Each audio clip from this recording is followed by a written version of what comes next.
Olá, queridos irmãos e amigos, estamos mais uma vez juntos para estudarmos a nossa lição número 4 da Escola Bíblica Dominical. Vamos falar sobre a justificação pela fé, algo muito importante, que é um fundamento, se não o maior fundamento da igreja cristã, da igreja de Jesus Cristo.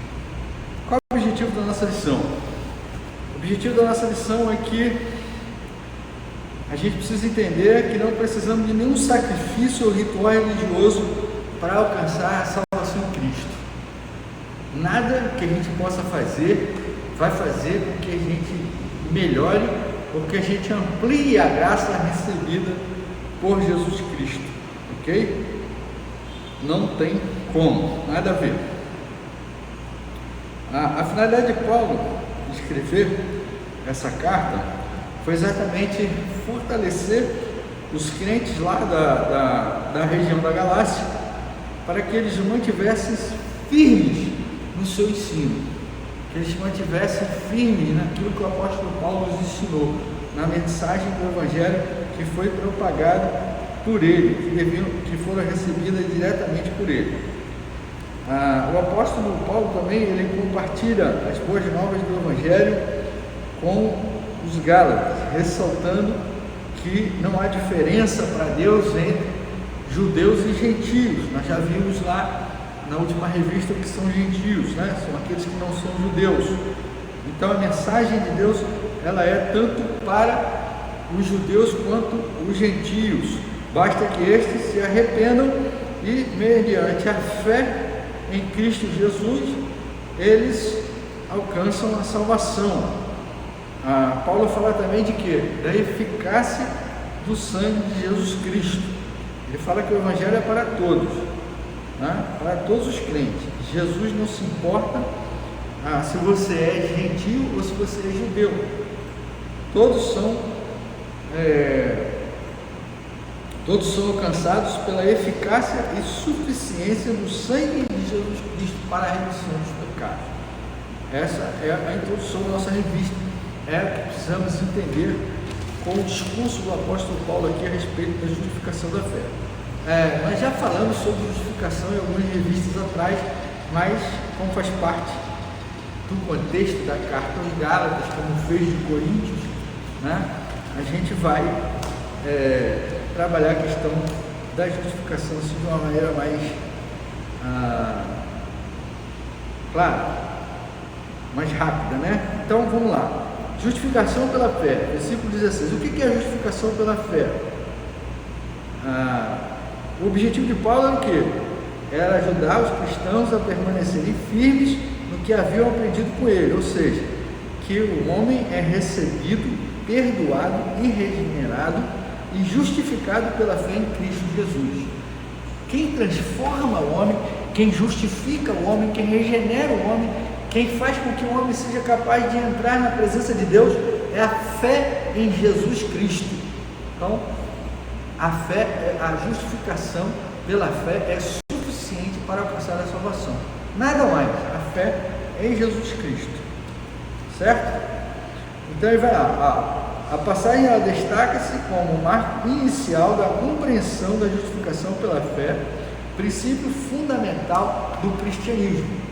Não existe cristianismo, irmãos, se a gente não crê na suficiência da graça de Jesus para a remissão dos pecados. Não existe igreja de Jesus Cristo, não existe fundamento para que exista um cristianismo sem a fé em Jesus, a fé no sacrifício remidor, no poder do sangue de Jesus. Sem isso não existe justificação. Se não existe salvação, não existe graça, não existe nada. A fé em Jesus, ela é o fundamento primordial para que nós sejamos justificados e alcancemos a graça de Deus através da salvação. É preciso entender isso com muita clareza, certo? A centralidade da fé é o caminho para a justificação diante de Deus. Sem fé a gente não chega a Deus. Sem fé no sacrifício de Jesus, sem fé na obra redentora de Jesus, nós não alcançamos a graça de Deus e não podemos estar diante dele, continuamos em estado de condenação. É a fé que estabelece a conexão vital entre o crente e a redenção proporcionada por Cristo. Então a gente só pode alcançar a redenção por meio da fé em Jesus Cristo, por meio da fé na obra de Jesus Cristo. Não existe outra maneira que não essa de alcançar a salvação.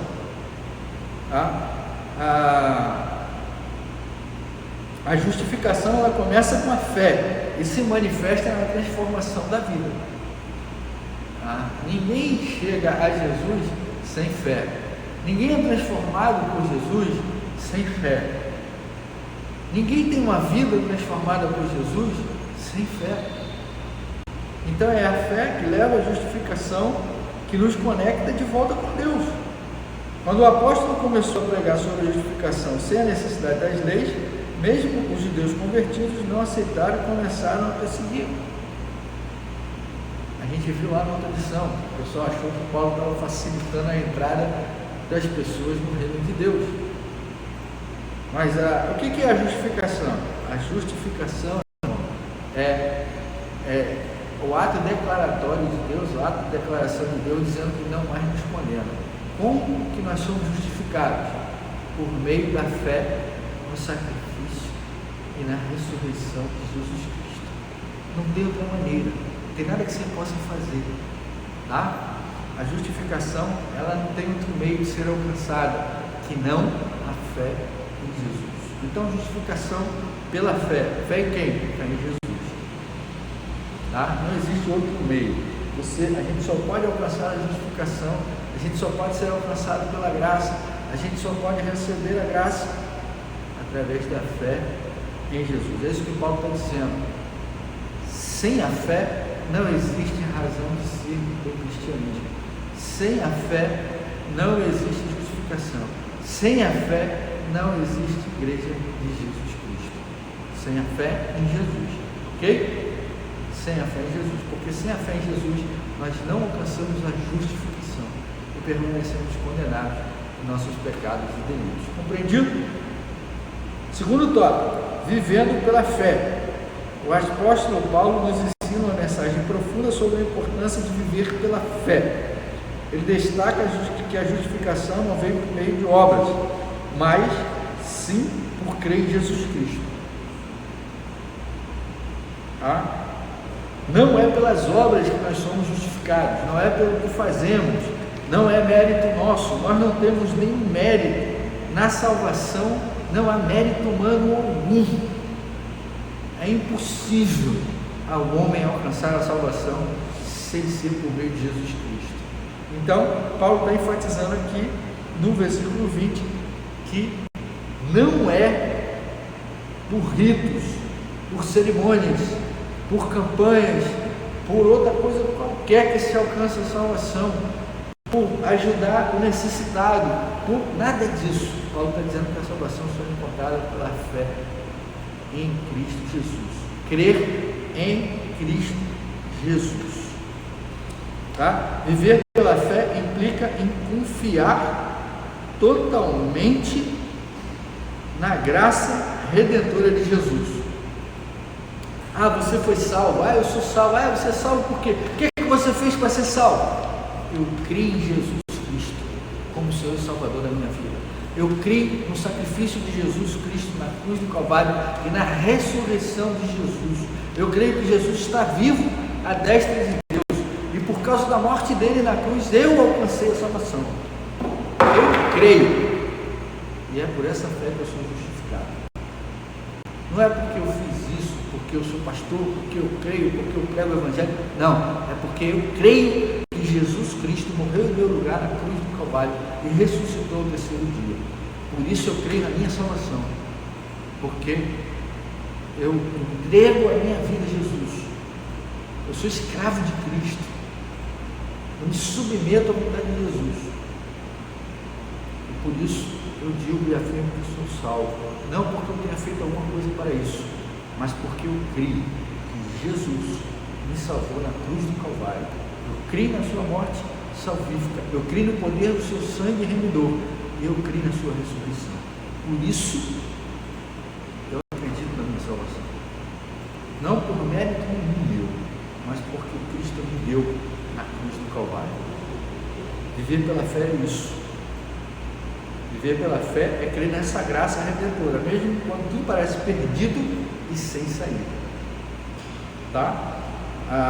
Paulo enfatiza que os nossos esforços para cumprir a lei não são suficientes para garantir a justificação. Ninguém pode cumprir a lei. Ninguém pode cumprir a lei. A lei, ela revela o que há de pior em nós.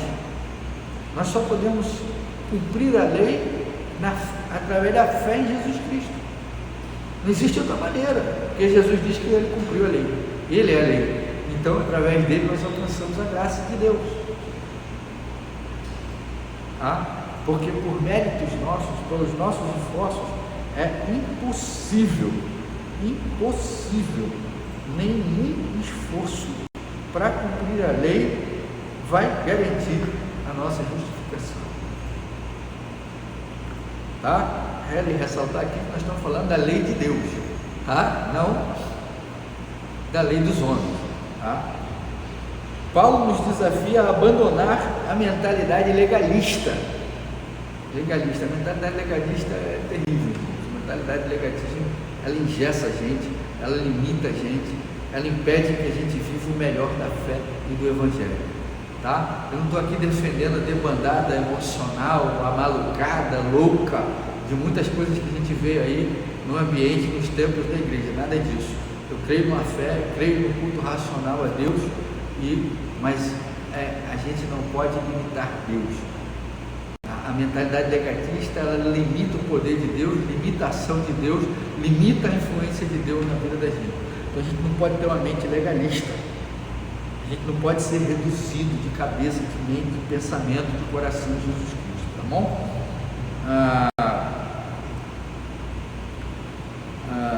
Ele nos encoraja a construir nossas vidas sobre uma fundamentação sólida da fé em Cristo. Tá? Essa perspectiva, essa mudança de perspectiva, ela não apenas transforma a nossa relação com Deus, mas também influencia a maneira como nos relacionamos com o outro. Quando nós conhecemos a Cristo e sabemos o que Ele espera de nós, isso vai interferir diretamente na nossa relação com Deus e com os nossos irmãos, com os nossos amigos, com as pessoas que necessitam ouvir o Evangelho. Nós vamos ter comprometimento, nós vamos mencionar a urgência do Evangelho, nós vamos perceber a necessidade de falar do amor de Cristo. Tudo isso a gente vai conhecer aí quando a gente vive uma vida pela fé. Viver pela fé não é um conceito abstrato, né? Significa confiar totalmente em Deus, buscar a orientação de Deus na palavra de Deus e agir com amor e compaixão para com os outros. Isso aí é uma identidade cristã. Usar de amor e compaixão é uma identidade cristã, né? É uma identidade construída pela fé, pelo conhecimento da palavra, pela oração, pelo amor a Deus, pela relação íntima com o Senhor Jesus. Abandonar a autojustificação é confiar completamente na graça redentora de Deus, que muda o entendimento da salvação e molda a nossa vida, capacitando-nos a refletir sobre o amor e a graça que recebemos. A autojustificação é eu querer fazer alguma coisa, é eu viver pesado, achando que tudo que eu faço é ruim, que eu não consigo o perdão de Deus, porque eu preciso merecer o perdão de Deus. Não, graça é favor imerecido e só pode ser alcançado por meio da fé em Jesus Cristo. Eu não posso fazer nada para isso. Obviamente, queridos, que se eu fui alcançado por Jesus, se eu fui transformado pelo Evangelho, eu não vou sair por aí me prostituindo, eu não vou sair por aí enfiando a minha cara nas drogas, eu não vou sair por aí cometendo uma multidão de pecados, de maneira nenhuma. De maneira nenhuma. Eu vou viver uma vida de um servo do Senhor, de um discípulo de Jesus. Por quê? Porque a graça não nos dá autorização para sair pecando, de maneira nenhuma. Óbvio que eu vou ter uma vida transformada, mas eu vou fazer isso porque Deus mudou o meu interior e não para que as pessoas vejam o meu exterior, muito pelo contrário, elas vão ver a obra de Deus refletida em mim, assim como nós vimos na vida do apóstolo Paulo, ok? Preciso entender isso, tá bom? E aí, por fim, terceiro tópico, a graça redentora, versículo 21, tá? Gálatas 2:21. A graça, ela é, conforme revelada nesse trecho, ilustra a magnanimidade divina a oferecer salvação de maneira gratuita a todos, tá? Magnanimidade, Deus é magnânimo, Deus oferece a graça a todos, aqueles que não merecem essa graça, aqueles que não são dignos dessa graça, aqueles que não podem alcançar essa graça. Deus é magnânimo, Ele faz isso por amor, porque é da natureza dele ser amável. Paulo destaca que se a justificação fosse obtida por meio das obras, a morte de Cristo seria em vão. Tem um monte de gente aí querendo tornar a morte de Jesus em vão, querendo alcançar a salvação pelas obras. Não vão, não vão. A igreja de Jesus querer acrescentar algo ao Evangelho para que se alcance a salvação, ela invalida a morte de Jesus na cruz do Calvário, ela despreza o ato salvífico de Jesus, a morte sacrificial, ela reduz a morte de Jesus Cristo na cruz do Calvário a nada, a zero. É um absurdo isso. Se a gente pudesse se salvar, Jesus não precisaria ter vindo e morrido na cruz. Não havia necessidade disso. Se a gente pudesse fazer alguma coisa para alcançar a salvação, Jesus não precisaria ter vindo e morrido na cruz do Calvário. Tá? Qualquer ideia de mérito humano na conquista da salvação é desprezada pelo apóstolo Paulo, certo? Além disso, ela não apenas perdoa a graça, mas também transforma vidas. Aceitar Cristo pela fé, né? Ao aceitar o Cristo pela fé, as pessoas são justificadas e capacitadas a viver uma vida que glorifica a Deus. Glorifica a Deus. As pessoas passam a ver o poder de Deus através da vida daqueles que o servem, daqueles que o seguem, daqueles que se entregaram a Ele, né? Acrescentar alguma coisa a mais a fim de ter salvação seria como fazer o sacrifício de Jesus um ato sem nenhum valor. Então a igreja que prega que você tem que jejuar para alcançar a salvação, para se manter salvo, ela invalida o sacrifício de Jesus na cruz. Que você tem que se autoflagelar, você tem que se punir, você tem que fazer alguma coisa além disso para alcançar a salvação. Você invalida, torna zero o sacrifício de Jesus na cruz. Não há como. Só o sacrifício de Jesus na cruz é suficiente, é mais que suficiente, porque é o sangue do Senhor Jesus. A salvação, ela não é, vamos ouvir bem isso, guardar bem isso. A salvação não é um prêmio, não é um prêmio para os que realizam feitos notáveis, mas um presente para os que confiam humildemente na obra confirmada, na consumada de Cristo Jesus na cruz do Calvário. Nós não podemos fazer nada, porque a salvação não é um prêmio, a salvação é um presente de Deus, presente que é dado por nós. Mas Deus prova o seu amor para conosco, porque Cristo morreu por nós, sendo nós ainda pecadores. Romanos 5:8. É um presente, é um gift, é um dom dado por Deus, presente dado por Deus a nós. Não é um prêmio que pode ser alcançado, não, de maneira nenhuma. É graça, é presente, é dado pelo Senhor Jesus. Concluindo, queridos, todos nós somos pecadores. A doutrina da justificação é fundamental para a vida cristã, porque entendemos que se cairmos, teremos a oportunidade de recomeçar e continuar a caminhar. Tá? Nós podemos continuar lutando. Nós temos as armas para lutar contra o pecado. E se cairmos, podemos nos levantar e continuar o nosso processo de santificação rumo à eternidade com Cristo Jesus. É preciso entender isso. Tá? Não é preciso autoflagelamento, não é preciso autojustificação de nenhum tipo, nada, coisa nenhuma. É seguir, se arrepender de onde caiu e continuar o seu processo de santificação rumo à eternidade com Cristo Jesus, com Deus nosso Senhor. A graça produz no coração do cristão o arrependimento e a vergonha de não voltar ao pecado. Como disse, aquele que se converteu ao Senhor não vai ficar aí chutando o balde, enfiando o pé na lama, como dizem por aí, não vai, tá certo? Ele foi transformado. É um coração onde o pecado dá vergonha e constrangimento, uma vez que Cristo se entregou pelos nossos pecados. A graça, ela nos encoraja a sair do erro e viver no novo tempo, na nova história. Isso mostra como ela é necessária em nossa vida e em nossa caminhar. Que o Senhor abençoe a sua vida, que o Senhor abençoe a sua família. Você tenha uma semana abençoada na presença do Senhor. Nos vemos no próximo domingo com a graça de Deus.